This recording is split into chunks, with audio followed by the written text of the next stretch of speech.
Bonjour, nous sommes le vendredi 20 avril 2012 et je réalise cette vidéo pour mettre en évidence un dysfonctionnement important dans Kaspersky Internet Security 2012.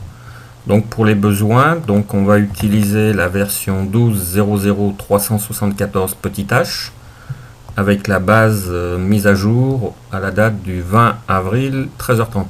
Donc c'est la version la plus récente du produit. La machine, elle tourne sous Windows 7 édition Pro 64 bits, mais le dysfonctionnement que vous allez observer, il se produit avec tous les systèmes d'exploitation, que ce soit XP ou Vista, et que ce soit des machines 32 bits ou 64 bits.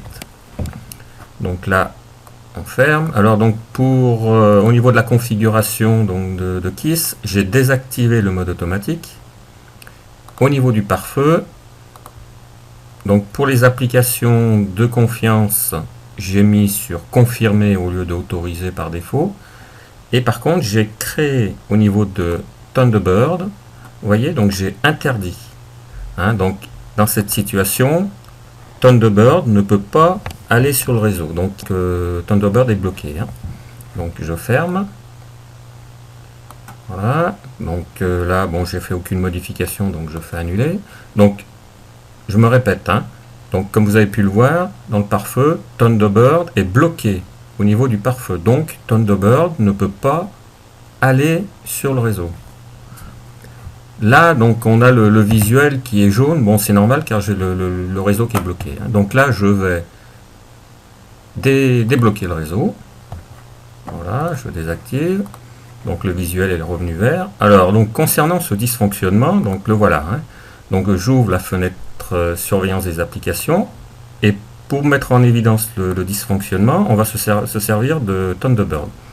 Donc vous voyez, donc dans cette fenêtre surveillance des applications, donc dans la fenêtre, dans la colonne état groupe, donc on a une colonne par défaut et une colonne actuelle. Donc pour beaucoup d'applications, donc c'est marqué de confiance avec paramètres de l'utilisateur, etc. Donc on va regarder au niveau de Thunderbird. Vous voyez, pour une raison qui est indéterminée, au niveau de Thunderbird, vous voyez, donc les cellules sont vides.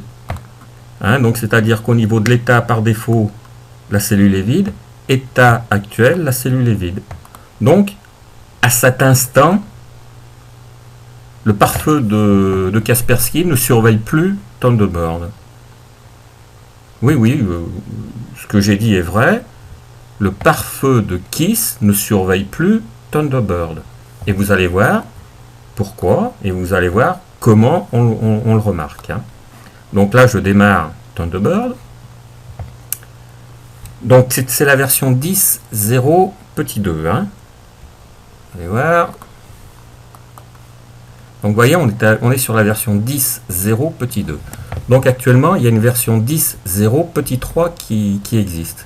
Donc, je vais cliquer sur le bouton rechercher des mises à jour. Normalement, si KISS 2012 fonctionnait pleinement et parfaitement, la recherche des mises à jour ne pourrait pas s'effectuer dans la mesure où j'ai bloqué au niveau du pare-feu. Donc là, je clique sur mon bouton. Voilà, regardez, et hop, voilà, vous voyez, regardez, téléchargement, appliquer la mise à jour.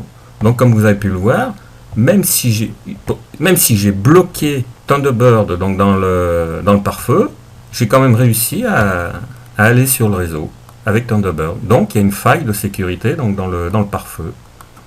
Voilà, donc tout simplement. Vous voyez, donc l'opération peut se mettre en évidence en 2 ou 3 clics de souris. Donc on revient, vous voyez, donc je reviens donc dans Mozilla, Thunderbird, vous voyez, autorisation, interdire. Donc j'avais interdit, et pourtant, j'ai quand même pu récupérer la mise à jour. Donc, c'est pas top. Grosse faille. Le pare-feu, il y a un problème. Voilà.